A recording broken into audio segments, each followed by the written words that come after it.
Okay then, folks. So today we are looking at energy transfers. So by the end of today, I want you all to understand how energy is transferred from one place to another and to go about drawing some Sankey diagrams. So you'll see this term Sankey diagrams comes up quite a lot when you look, especially at things online. You will see quite a lot of references made to them. However, why is that doing that? Go away. You go over there. There we go. However, you don't actually, doesn't like that. You don't actually need to use Sankey diagrams at IGCSE very often. I don't often see them on CIE, but lots of other examples do use them. So I want to just make sure that we have an idea of how they work. We're going to look at the law of energy and draw some Sankey diagrams. Then we're going to talk about why energy is lost in conversions and do some accurate diagrams. And then we're going to look at efficiency, which is something that CIE do like a lot and do ask quite a bit about. How is energy like a coin? So it's one of the most common metaphors that we have is that energy is like a coin. First of all, destroying a coin, it's actually illegal in most countries to destroy money. And destroying energy is against the laws of physics. You can't you can't get rid of energy. And that's against the laws of physics. So unlike countries' laws, it's not just that you shouldn't break those laws, you literally cannot break that law. Also, obviously, counterfeiting is illegal, so you can't make coins. You can't make energy either. We can exchange coins for other things. So we can turn a 50 ringgit note into 5 10 ringgit notes. Or I could turn it into some gold, or I could turn it into Bitcoin, or I could turn it into pounds. So I can turn it from one form of something into something else. And you can do that same thing with energy. So I can take some kinetic energy, I can turn it into gravitational potential energy. Also, one that I think is quite important is that coins and money, that lets us do things. So if I have 100 ringgit in my bank account, I can go for a really nice meal. But having 100 ringgit in my bank account doesn't mean that I have to go and have a nice meal. And that's one that people often forget. Just because I have enough energy to do something doesn't mean that that thing has to happen. Energy is something that tells you whether or not something can happen, but not whether or not it will happen. So we can sum most of these theories up in this key sentence. I know some of you are saying you're not sure about what you should write down or what you should ignore. This is definitely something you should write down in your notes if you're not sure about it. So it's this is called the law of conservation of energy. And it says pretty simply, so let's just write this. Oh dear, my pen does not seem to be working properly today. So it's the law of conservation of energy. So that states energy can never be created or destroyed. It can only be changed from one form into another form. And that's actually a really profound, really important principle of physics. And we can demonstrate that with this. So I don't know if you guys are, I know that troll face is not a cool enough meme anymore and nobody uses it anymore. But this idea was for free energy. So you have some magnets and as it turns, the generator is attracted to this magnet and it will turn forever. Why won't this work? In your text, can you write down why do you think this won't work?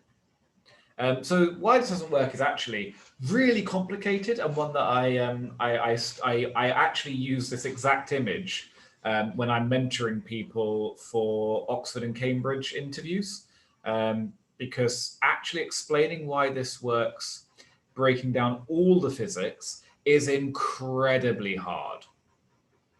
But loads of you have said that the magnets will be used up.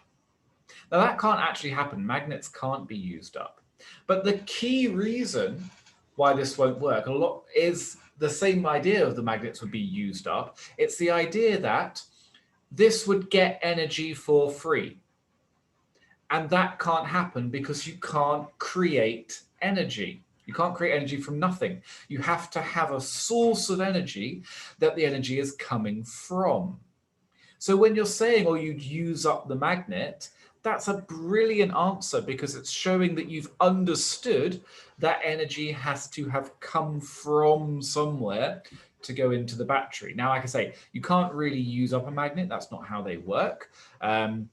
So your actual answer is wrong, but the way you've worked out the answer is brilliant. So don't write this down because this is not the type of answer that we're looking for. But what do you think about energy transfer diagrams? So this is probably one that you're fairly familiar with from what you've done in the past. We have one store of energy over here. It becomes another type of energy through a transfer. It ends up in other places and then goes to its surroundings. You might also see some drawn like this.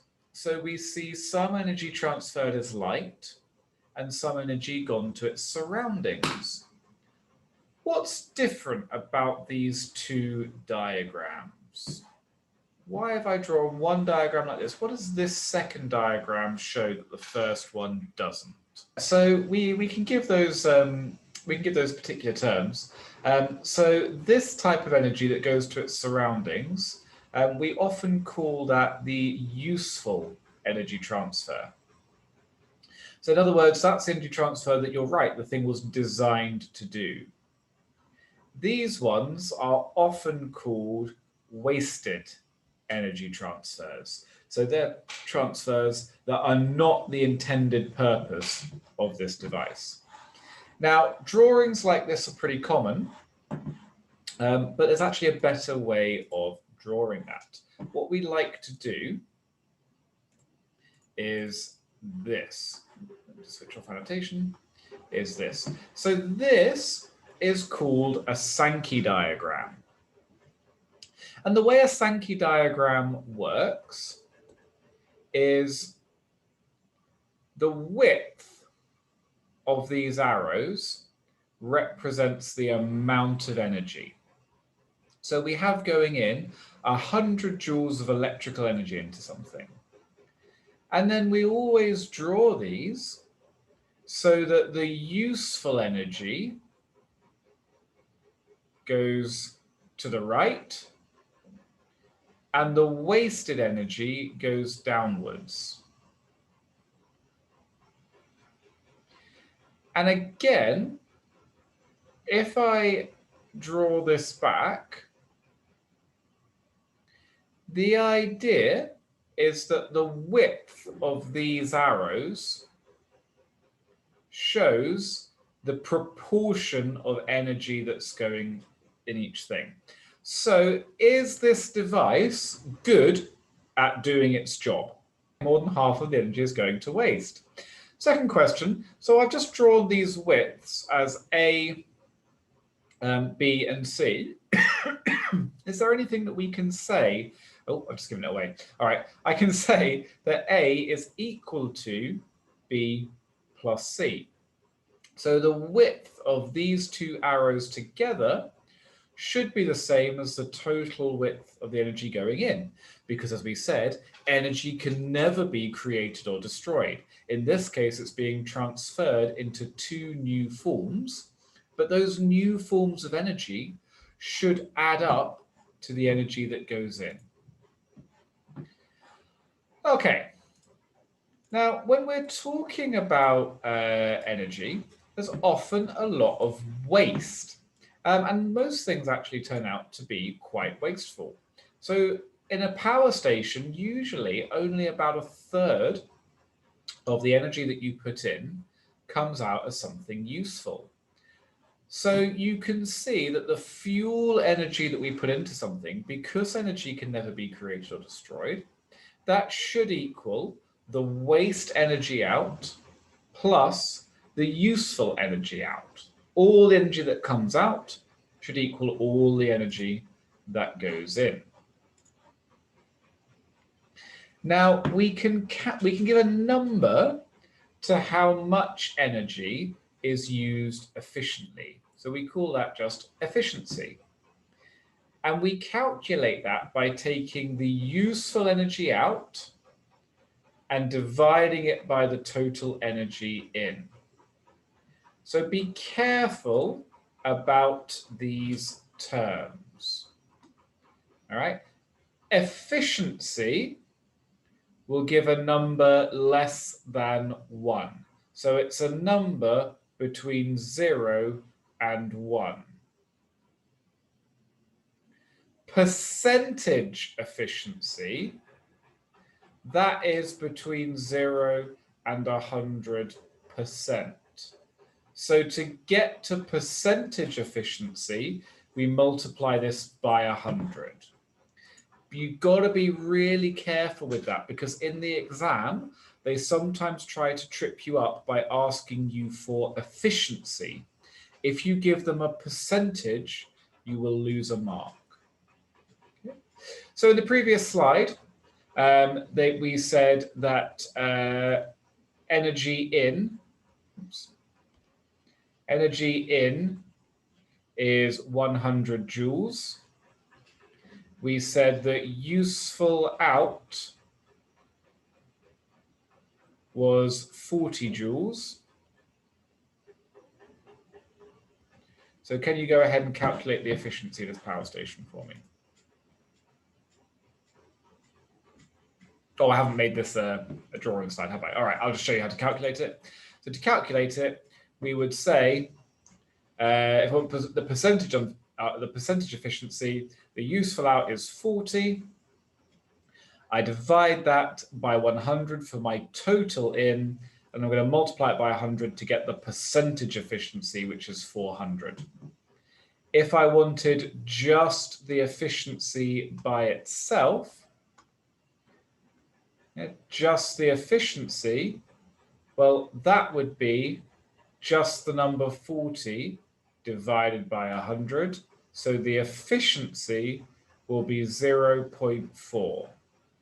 We're going to do one example of this together.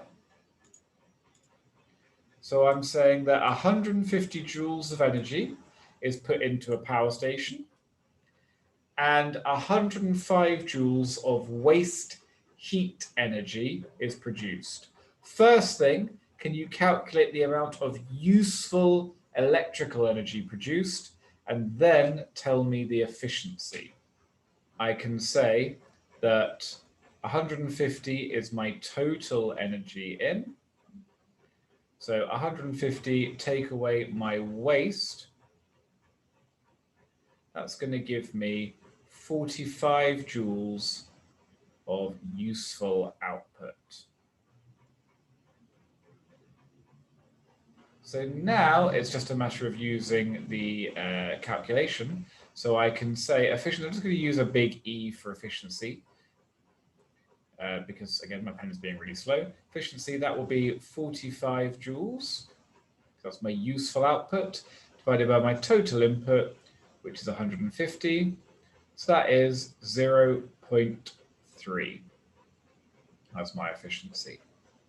I could also say or 30%, because if I multiply that by 100, I turn that into a percentage. Slightly trickier. Have a go at this one for me. So the efficiency of a power station is 35%. How much useful electrical energy is produced if 500 joules of energy is put into the station? So I can say 35, or sorry, I'm going to get rid of the percentage straight away. So I'm going to say 0.35 is equal to my useful energy divided by 500, because that's the energy that I'm putting in. So I can say my useful energy, that is going to be 0.35 multiplied by 500. So that comes out as 175 joules of useful. So the wasted energy, well, that's going to be the total energy that I put in, which is 500, take away my useful energy, which is 175. So that will come out as 325 joules of energy. Okay, then, folks, we are out of time there. So thank you for your work today. We will call it a day. If you do have any questions from this, I'm sorry we've gone over a little bit, but please let me know, and you can contact me by email for that. Okay, thanks, guys, and I will see you next week.